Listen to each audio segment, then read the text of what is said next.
everyone, and welcome to SmartBug on Tap, the show where we dive into the strategies, tools, and real world tactics that help businesses get more out of HubSpot and beyond. I'm your host, Julia Bai, Director of Account Strategy here at SmartBug Media. And today we're digging into a topic that's generating a lot of buzz: AI in content creation. From blogs to landing pages to premium content, artificial intelligence is reshaping how writers work.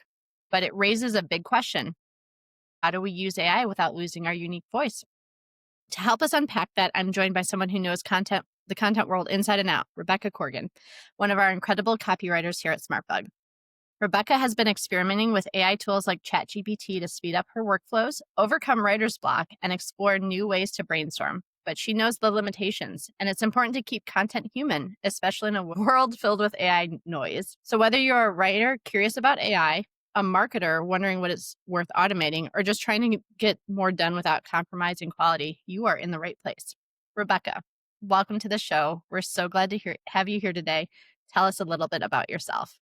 My God, Julia, thank you so much for having me. This is the highlight of definitely my week. So I'm a writer here at SmartBug, but before then, I worked in research science and in data analysis. So I think when AI tools arrived on the scene, I was already kind of in that headspace, that like programming meets storytelling headspace, to see how we could use these tools to realize more efficiency, but do it without completely steamrolling over the more fun parts of my profession at the same time. So it's definitely been a wild ride, but I think we're starting to arrive at some lessons learned that can help everybody feel a little bit better about using AI going forward. Awesome. Thanks, Rebecca. I'm so excited to have you here too. So let's jump right in. AI is showing up in nearly every part of marketing right now. I don't think I can get through a day in my job without someone mentioning AI. But when it comes to content, it can feel especially personal. Some people are skeptical, some are all in, and a lot of us are somewhere in between. So today, we are going to unpack how writers are actually using AI in the real world, what it helps with, where it falls short, and how to strike the balance between the efficiency and the authenticity. So let's dive in. What kinds of content are you seeing AI used for most effectively? Are they blogs, landing pages, gated content? I mean, why not all three? First of all, I do want to validate what you just said. There are a lot of us who feel a certain kind of way about AI, and that makes all the sense. These tools, while they've become pretty ubiquitous over the past couple of years, they're still so new. We're still in the very early years of this whole AI revolution thing. So if you're listening to this and you feel weird about AI, you're in good company. I feel weird about it too. That said, let's talk about how we're using it. I think blogs, landing pages, gated content, all three, they're all great contenders for automation at some level, as are honestly most of the assets that I put together. However, I think it's probably a more interesting angle to consider what you're trying to do with that content rather than the specific type of content you're creating. So if your goal with a specific piece of content is to educate, to inform, if you're using it as a pretty basic SEO or AI search play, that might be a good contender for automation. If, on the other hand, you're trying to convey what's unique about your company, if you're trying to surprise, to delight, to engage, to connect, then maybe that's an opportunity for your own human led brain situation to shine through. Now, most of the content that we're putting together these days does need to kind of play in both of those arenas. So I think the best way going forward is to figure out some way to use AI for a bulk of the stuff you're doing, if you feel so inclined, but to figure out a way to let your creative angle always shine through. Yep. I completely agree. I think it's entirely about a balance. And one of the ways I personally have found AI with content really helpful is almost using it as a thought partner for me. And I'll go in and say, this is the audience I'm trying to reach. Like, does this align with what you're seeing online? Because personas are a lot of work and time, but when you have AI who can go out there and kind of dig around, it helps a ton in that way too. Well, and also when you can use the persona and kind of take it to a next level, when you're putting together a persona document, you're necessarily limited to a couple of pages because nobody's going to read through like a 50-page thing. But if I can safely, securely give Gemini or ChatGPT an idea of the persona I'm talking to and then be like, okay, I need you to get in the head of this persona. Give me 3 unmissable, hilariously specific pain points that they're going through and weave that through this content. That's so helpful. I've not lived in every industry that I write for. That's impossible. Right. Having that as a second brain / initial research tool, has been so fun. So, how has AI changed how you approach a blank page or the ideation phase of writing? It's completely flipped it around. Oh my God. So, blank page syndrome, the worst. We all hate it, writer or no. If you're looking at your blinking cursor, you're not having a good time. Using AI to generate that icky first draft helps you skip that step, skip the first couple steps of I don't know what I'm doing to get you to maybe the more fun parts of writing, which is maybe editing and tweaking things so it feels like you. And I think that's helpful because of psychological reasons. The human brain is really, really good at knowing what it doesn't want, right? It's like the reason rock, paper, scissors works. You understand what you want the moment you won or lost. So if you get that first output from AI and it's not resonant, you already are primed to have a much better idea of what you want based off that. Now, of course, that is a fine line to walk. If you're getting really not great outputs out of AI, that can do more harm than good because it can feel like you're setting yourself back a little bit. So if you're using AI to combat blank page syndrome, which I think we should all be doing, you got to strike that balance between putting in enough work to get something good out, but then knowing that that is not where the writing and editing process ends by a long shot. Right. And even beyond the blank page syndrome, I can't tell you how many times I'm like, I'm trying to say this. Nothing that I'm writing is sounding good. And I'll just say to AI, like, please make this sound better. And usually that's enough of a prompt to give me like at least a starting point to go on from there too. Yeah, God. We'll talk more about iterating. I think iterating is a magic ingredient that a lot of people skip. Why are we not iterating more? But you don't have to be like a good writer, whatever that means, to iterate well. You can literally say, hey, I don't think this is landing. Can you give me some idea of where to go from there? And then, as you said earlier, you can use it as a thought partner and really just make things go forward a lot more easily. So let's talk about the good, the bad, and the robotic. What do you think AI does really well when it comes to writing content? So, second brain stuff, right? AI is so, so good at going through and summarizing and finding patterns in huge swaths of information. So, if you have SME transcripts, if you have onboarding discovery documents, all that stuff that can be kind of hard to hold in your brain, especially if you're working with 7 clients at a time. AI can do that. AI can tell you exactly what you should be looking for in all of that so that you can use it later on.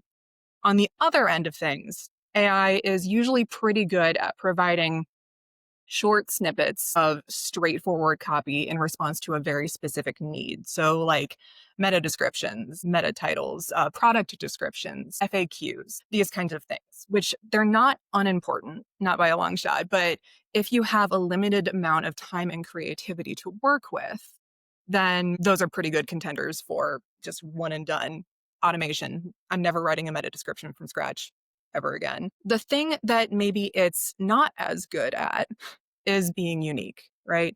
So just based on the way that LLMs work, whenever you put in a prompt, the thing that you're getting back is going to be the most algorithmically likely thing. So in order to accomplish any content goals related to SEO or standing out or in those fun more holistic things, you're going to need to take whatever the algorithmically perfect thing that AI gives you and treat that as raw clay that you can then put your own weird edge on to have considerably more fun and more Hmm. return.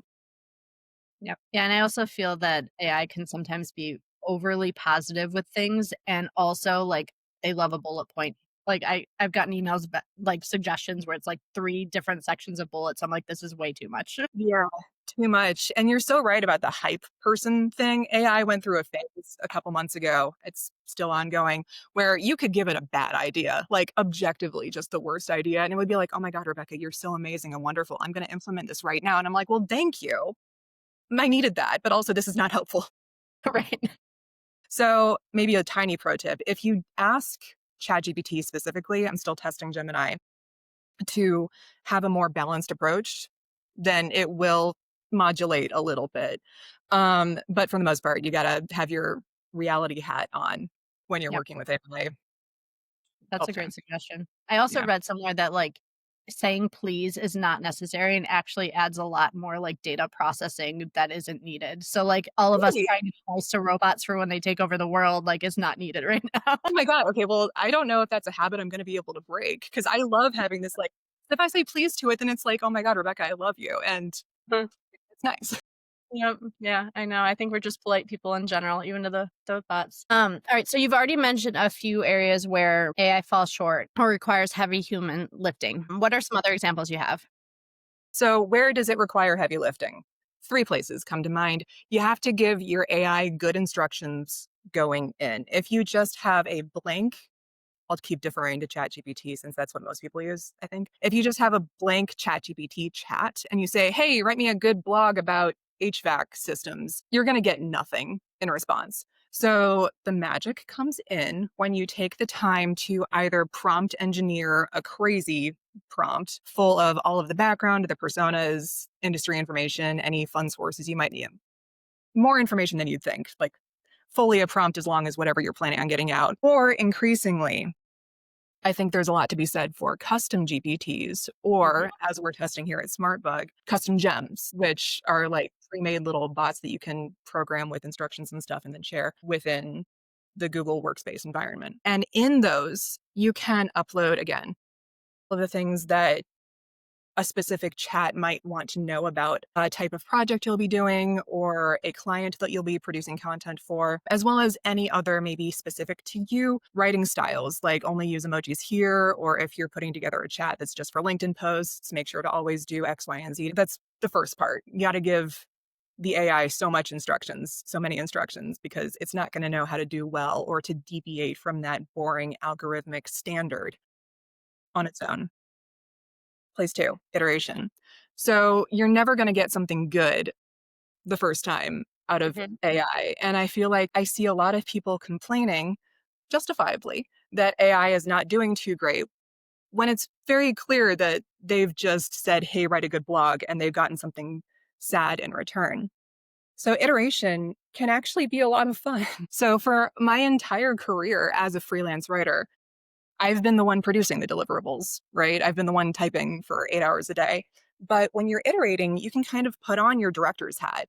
You can kind of put on your client shirt. You can, start to be picky and stubborn in the ways that maybe as a writer you've been more on the receiving end. And that can feel cathartic and very nice. And it can give you skills that maybe you could start to use in other facets of your career, which has been very fun. But anyway, yeah, iteration. After you get a blog back, you need to go back in and say, hi, actually, this doesn't speak to the persona. This introduction is too long if we're talking about a blog. I would like to see the first line of this rewritten with a bunch of a hypothetical question and a bunch of endearing examples that my ICP will immediately connect with. And you got to do that like 5 or 6 times. It doesn't take that long once you're used to it, but you got to do it. Different LLMs are good at different things. So I've even seen clients take information in one LLM that they've generated and put it in another one. Specifically, the example that comes to mind is with video, but like not just being limited to one tool. I feel like a lot of us, like you said, are comfortable in ChatGPT and that's where we live. But there's so many out there now and they're all good at different things. They all pull from different areas. So like, I mean, you'd have to go off the deep end to like learn the nuances of each, but there are people out there who will do that. Or we could ask them specifically what they're good at too. Yeah. I feel like every week, just another person in my orbit, whether it's one of our colleagues here or whether it's somebody in my LinkedIn feed, is touting the virtues of a new platform. And I feel like it's easy to feel skeptical about that because everybody and their mother has an AI tool these days. But you're right. Some of them are quietly super powerful. And, it can feel fun to cobble together your own dashboard of tools that you use. I know that I use ChatGPT a lot for like creative content, but increasingly I'm turning to Gemini because they've really upped their game in the past few months, I guess. Everything's moving so fast. And then I use Perplexity a lot for research, which, always check your own research, but it's a good first step a lot of the time. So the third place that humans are going to have to always provide heavy lifting is the final bit, the editing, the tweaking. Even after you've iterated a bunch and gotten something that feels kind of in the right direction with AI, you're going to need to go back in and add inside jokes and specific client tweaks and have yourself and ideally another human read through it to make sure that nothing stands out as weird or as overly AI generated if it's not your goal to sound AI generated. And again, that doesn't have to take too long. You don't have to be a good writer to do it. It's just a matter of giving yourself some space and time, not holding AI to this crazy perfection standard because that's unrealistic, and making it sound like you at the end. Yeah. Those are all great suggestions. I completely agree with. Can you share a specific time when AI helps you move a piece of content forward and when it another example of like the alternative flip it on its head when it completely missed the mark?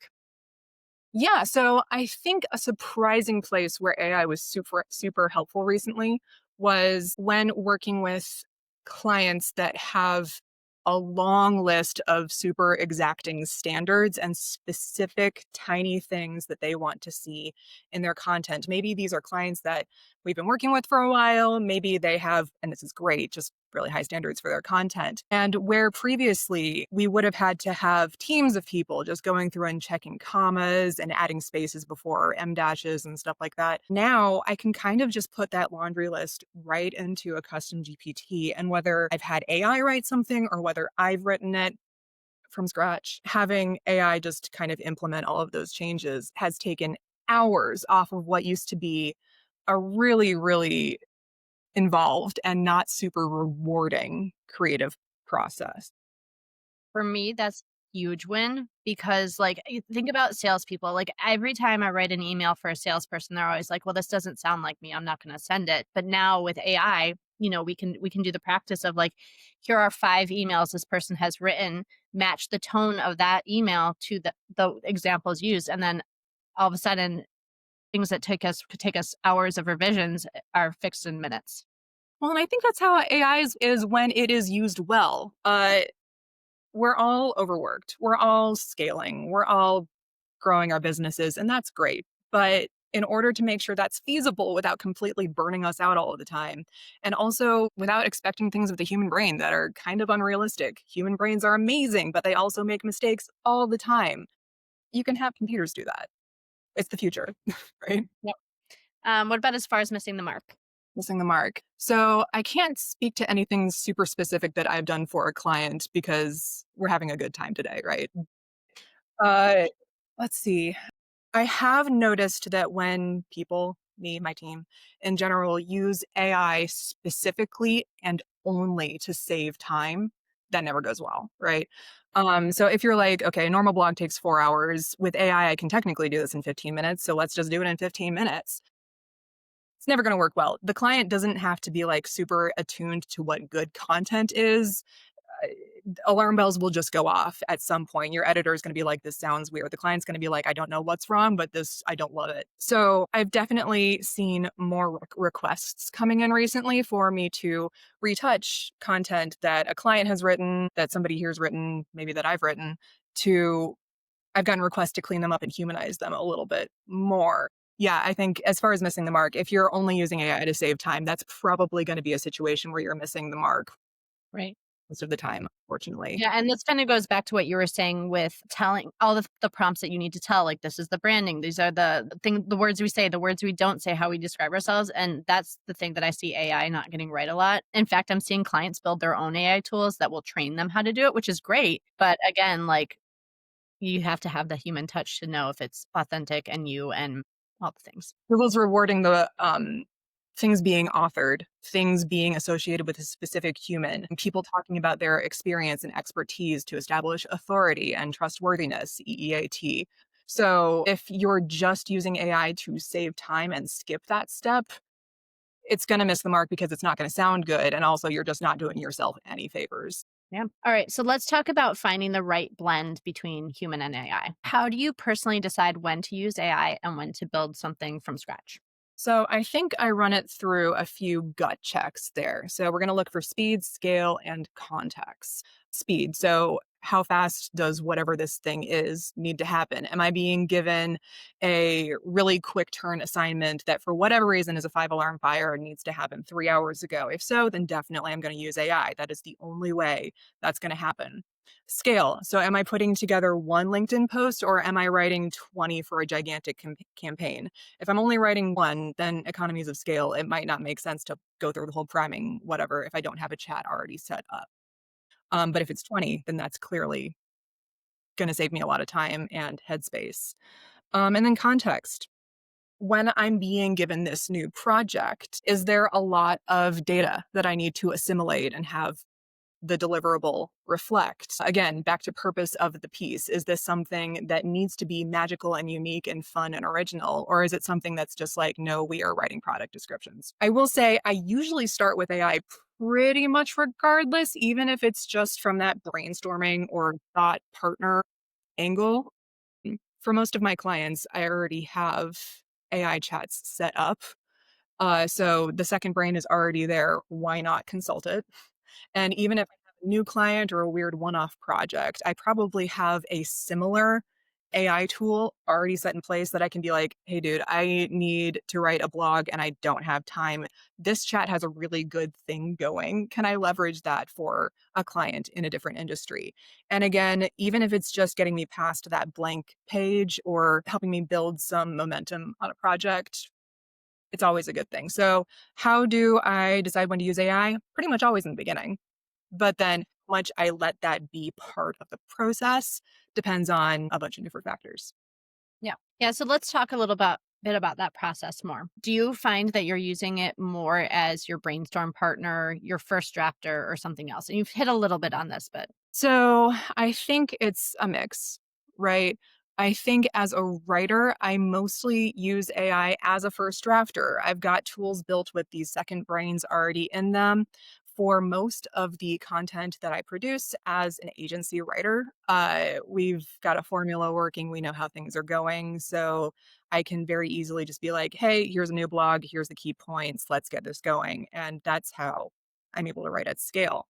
However, there are some super fun projects that I'm taking on as I'm getting more into ops roles and messaging projects and stuff like that. And for those, it can be super helpful as I'm starting to expand what I do to be like, hey, I actually need to kind of direct strategy a little bit more on this. If we're going with this content strategy school of thought, what would be a good move here? How can I make this persona really feel seen and heard? Um, Buyer journey stage would they likely be at? Stuff like that. Stuff that I have learned in real life through, courses and by working really closely with a lot of cool people. But as I'm starting to do that more, it's really helpful to have something that I can lean on as a first foil. hmm. Yeah. Yeah. Using AI as a brainstorming partner is one of my favorite things to do. Like, I love the creative part of my job, but it's just like, okay, here's my strategy. Check me. Like, what is really good about this strategy? Where are the holes? Like, let's poke holes in it. And how can we make it even better? It's been I super love fun. that. Using it for a critique is really fun. So you will get AI as hype person saying like, "Ah, you're just amazing no matter what you write." But if you're specifically like, "Hey, this lead nurture needs to do specific things X, Y, and Z. I am unsure about 1, 2, and 3. Does it work in that lens? Do I need to add anything for that?" And I wouldn't say you should take everything that it says with, that a whole salt shaker of salt, but it can be really helpful to get your brain moving, to help you fill in gaps, as you said, that you may have missed. It's also super helpful if you're looking to experiment with like tech that you don't know anything about. So I was recently trying to figure out how to optimize an internal workflow for one of my colleagues. And I realized that I'd have to get into like super crazy Google Sheet macros and like mess around with Google Apps script. And I'm not a but I was able to use ChatGPT to be like, this is what I'd like to do. This is my available skill set. I know how to program at this level. Is there anything I can do here? And we were able to put together a pretty decent initial proof of concept tool with ChatGPT doing a lot of the scripting, which was really That's cool. that's Yeah. very cool. Yeah. I use it all the time to help me, almost like as a service, a HubSpot service partner, where I'm having this problem. How do I fix it? And it'll go in and tell me like ways to troubleshoot it too. That's so cool. Oh my God. I love it when when an AI tool is able to like take context or build in research like that. This is late and breaking, but we're experimenting with gems right now. And we just found out that you can set up a custom gem with all of these like custom instructions built into it. But then you can open it in the sidebar of a Google workspace, like a Google Docs or something like that, and just ask it to reference things within the page and it'll do that. That felt like magic. My Awesome. God. There are so many That's cool things we can do here as long as everybody's comfy and happy, which we'll talk about, I'm sure, in a minute. But as long as we're taking care of our people, there's a lot of cool stuff. yeah. It's making I feel like I've read this every day on LinkedIn. It's not taking away our jobs, but it's making us more efficient and better at our jobs.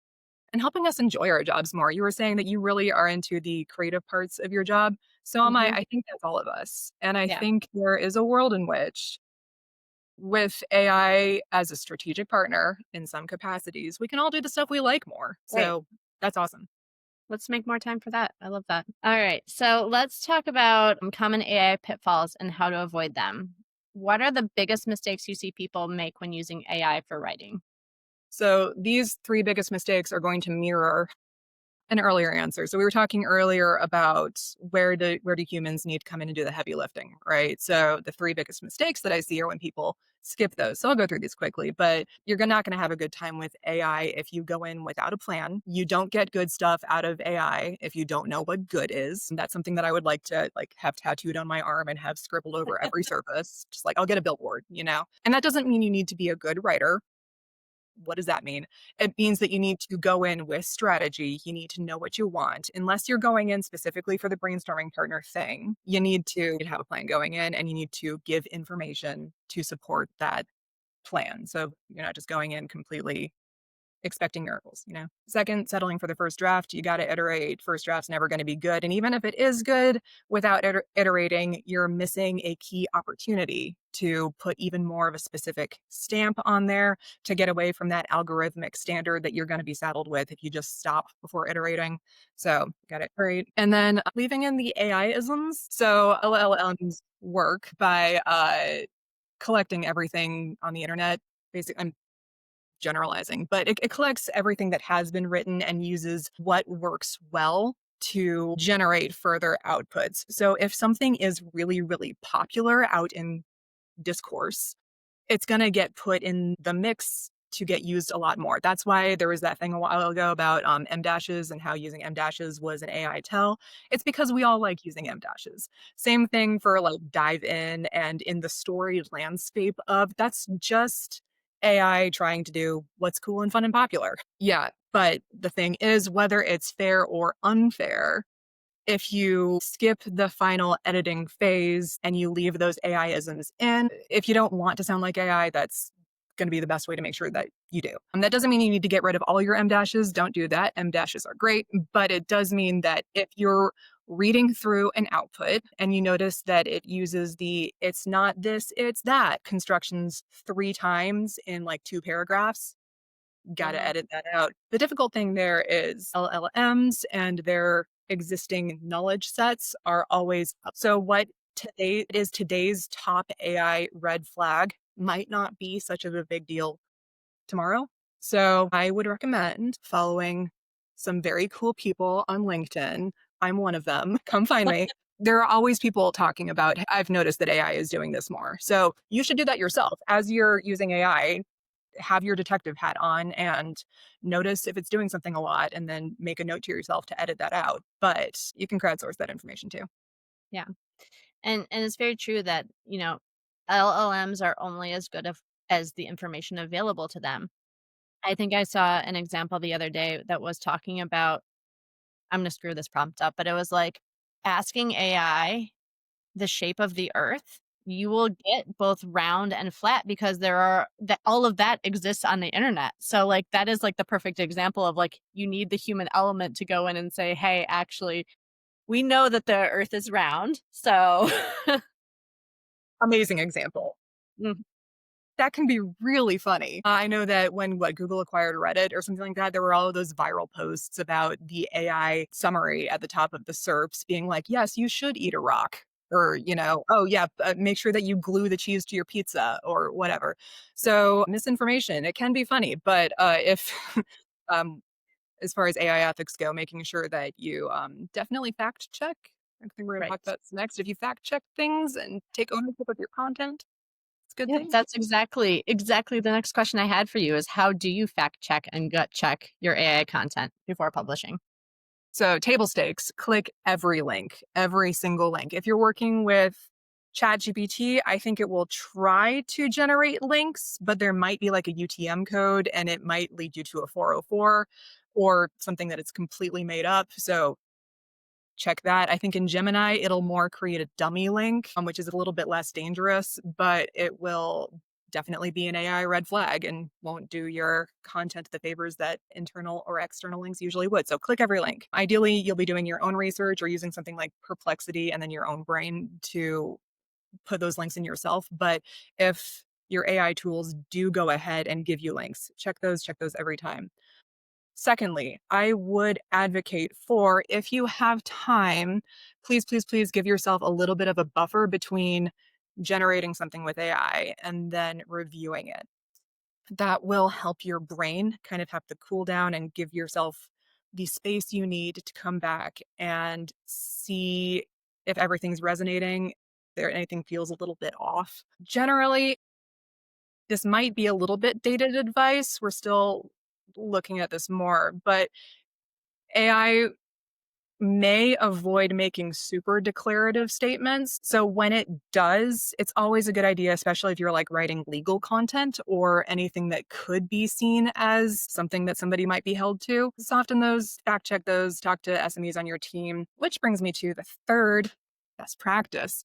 Get an SME to talk to, have a secondary person look over your stuff. Professional editors are great. Shout out to my editor who's made such a difference in making sure that I'm not spreading misinformation and sounding like a human. So editors are Mhm. worth their gold. But even if it's just another person at your company, or if your client has an SME, get somebody else to give your content a second review to make sure that, again, nothing's standing out as weird, nothing standing out as potentially misleading or actionable or weird or things like that. What about plagiarism? Because I know that like, people are running AI through plagiarism checkers too, because AI doesn't necessarily have the filter to care about taking other people's words. I mean, I think plagiarism is part and parcel kind of AI, which is why you got to rewrite your outputs. You got to fact check them. Yeah, LLMs get their stuff from everything that is on the internet. So it's going to be repurposed content and smorgasbord together assets. That doesn't have to be a bad thing for a lot of the content that we produce, especially if you're producing a lot of content and following an SEO strategy. It's gonna be the same building blocks of basic information. That's fine. That's kind of what we're doing here sometimes. But taking the extra time to get an SME input, maybe put a specific SME quote in there, or say things like, in our experience, or according to Julia, or Rebecca said this in your content, that helps avoid plagiarism, bad things. That also helps feed into your EEAT, makes you feel better about your content. Also, it can help you build in that sense of connection around the creation process that is sometimes maybe a little bit more left to the wayside when it's just you and a robot creating content. So that's kind of a win-win Yeah. win. So let's talk more about the ethical lines because plagiarism kind of falls into that bucket. What do content marketers need to be careful of not crossing when using AI tools? So plagiarism and misinformation. Yeah, you got to take ownership of your content. And that is one ethical thing that is evolving as we all use AI more, but those are kind of things that have always been the big standards of our profession. If you are representing clients, if you are telling stories, you want to make sure that they're good stories, right? You want to make sure that you're not saying things that could harm or lead people astray. You want to make sure that you're not taking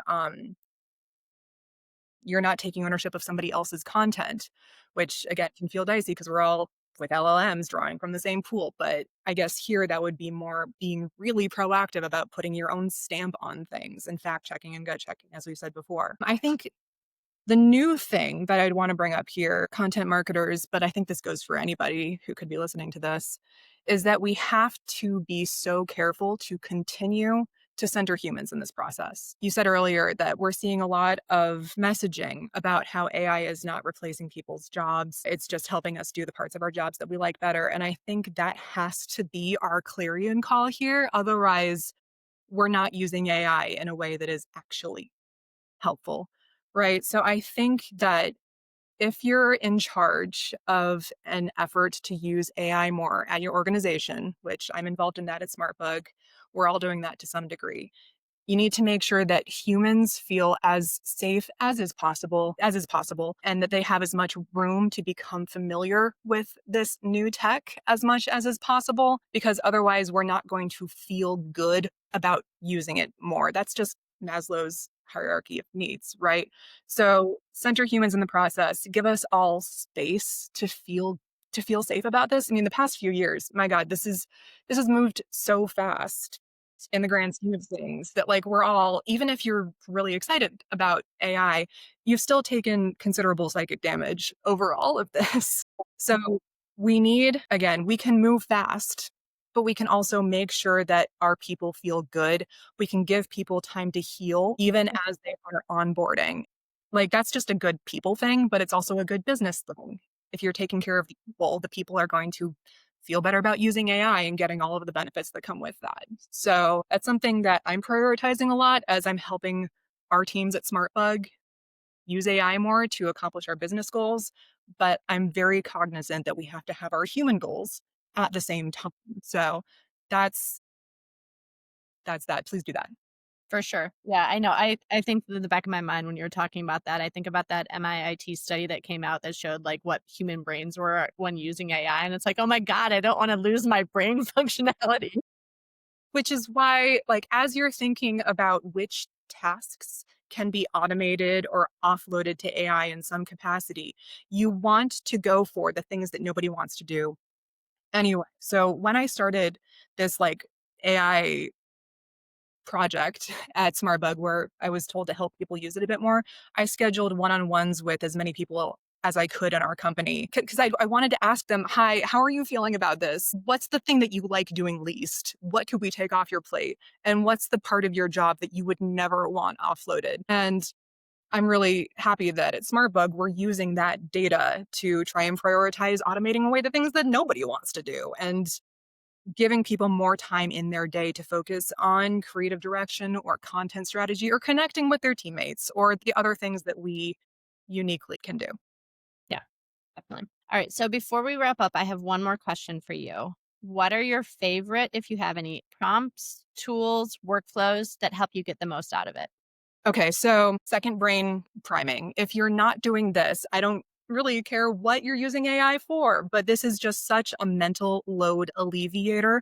Start a new gem or custom GPT or just a new chat in ChatGPT, whatever. Give it a lot of the information and then say, hi, my name is Rebecca. Here's my job title. I just need you as a sounding wall sometimes. This is generally what I'm trying to do. I don't want to as I'm saying this, it occurs to me that that should be something that your coworkers do. Your coworkers should be your sounding board, but it can kind of help to have both the humans you can reach out to in times of need. Obviously, let's do that more. But as a second brain tool, have the AI hold all of the databases of stuff. So you can go back in and say, hey, what were we trying to do here again? Or I feel weird about this piece of content. Can you tell me what's weird? Just second brain that. As far as tools, right now I use ChatGPT/Gemini more and more for content generation, but Perplexity for research. Perplexity is very good at taking a very general question like, hi, I don't know anything about HVAC. Just keep using that. Can you give me something interesting that's happening in this industry? I have an SME with a client coming up soon. What's going on with this general business that I don't know anything about? And then I can go into the SME and seem super smart and cool, like I've done my research, which I have. Just, I did it quickly. So Gemini, ChatGPT, Perplexity. And then favorite prompt trick. I think I referenced this earlier, but if I'm in that first iterating phase, so I've done the general write me 5 LinkedIn posts or give me a first draft of a blog, my first iteration step will usually be, hi, I'm talking to a real human here, ChatGPT. I would like this piece of content to be so emotionally resonant and so hilariously dialed into their life experience. Please open this blog with a funny rule of threes, a really detailed, evocative example of what they're probably going through that led them to Google the search term to land on this piece of content. And sometimes it misses the mark, but sometimes it helps, dig up something in my brain or gives me something that I can put in the sidebar of a Google Doc to be like, hi, client. In my research, I found that HVAC clients are usually dealing with these 3 things. And again, then I come up as an informed and proactive person which I am, but I've done so with having to dedicate 5 hours to arrive at that conclusion. Right. Right. So we just covered a ton of stuff. I learned a ton even beyond how I use it and have ideas too. So this has been super helpful even for me to be along for the ride.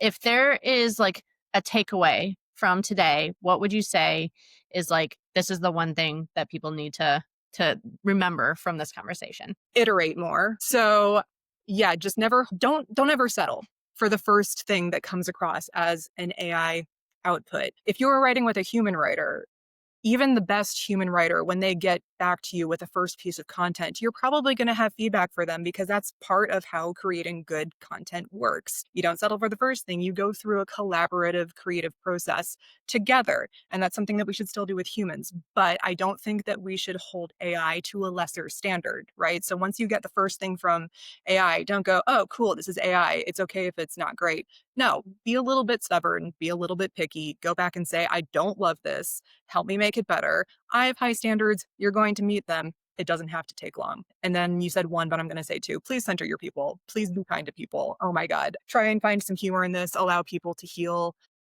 It's the Wild West. We're all just trying to figure it out. So give yourself grace, give others grace, and follow people on LinkedIn who have a sense of humor about this kind of stuff, I which, feel like that's all general life things in general, like beyond AI.